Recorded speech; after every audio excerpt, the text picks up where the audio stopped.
Hello. If you found this video, you may be a part of my collective. Here we use mythology and symbolism to understand the nuances of the human psyche. Today we're looking at card number 3 of Tarot, the Empress. I wrote this one phrase in my journal the other day. It said, "Flowers bloom where I walk." This means that I am abundant organically. I don't have to try. That is my default setting. That is who the Empress is. She's abundant and she's comfortable in it. A while back, I read a book, The Girl Who Drank the Moon by Kelly Bunhill. The synopsis is that this girl drank the moon and she gained powers. Practically, you can interpret this as integrating your shadow. The sun and the moon integrated equals to the Empress. This is who you are. You are abundant and you cannot help it. Embrace that part of yourself. The Empress is card number 3, which I took to represent life path number 3. What are the characteristics of life path number 3? Life path number 3s are naturally creative and expressive. They are gifted communicators and very social. They are optimistic and joyful and charismatic. Those are their strengths. Let's move on to their shadow side. Being effortlessly creative may leave people who are on life path number 3 to be superficial and full of themselves. This is counterproductive. It might lead them to come up with a lot of ideas, and then they get bored because execution needs one to focus and sit for a bit, and they can't do that. They want to express, they want to jump around, they want to be happy, they want to be little kids. And emotional volatility. This is when their joy hasn't matured from childlike naivety to composted love.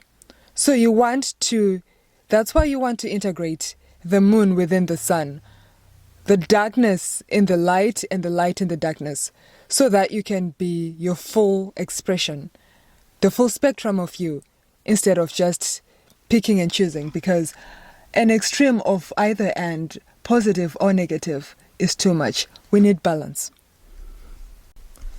Now for the elemental prayer.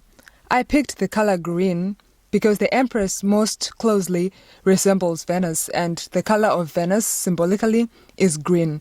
The color of life, the color of creativity, the color of abundance, the color of receiving love from the sun and alchemizing it into something that benefits the collective. Element number 1, air.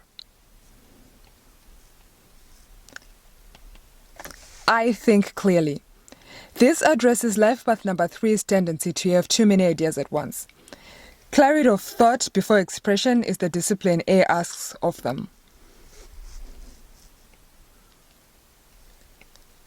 Element number 2, water. I feel deeply.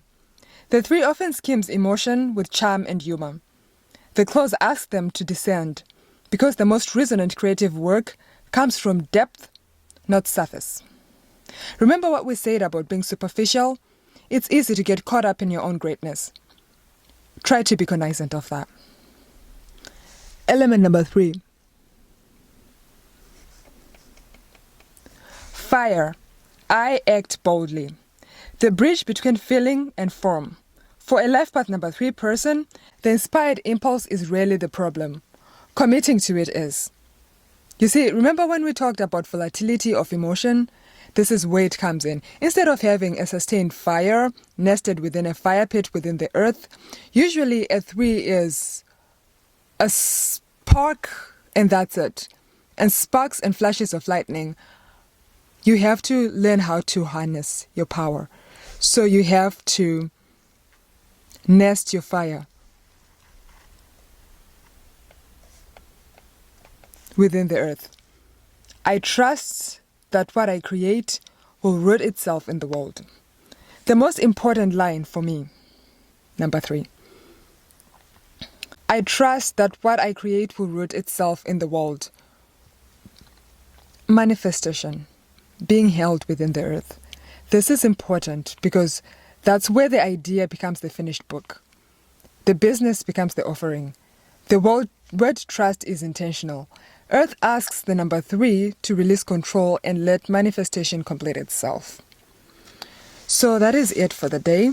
Remember, you have to do this every day so that you keep reminding yourself to act. Long-term plans are needed and they are necessary, but daily consistency is how you get good results. So keep that in mind today, collective, and happy Blue Moon. Bye-bye.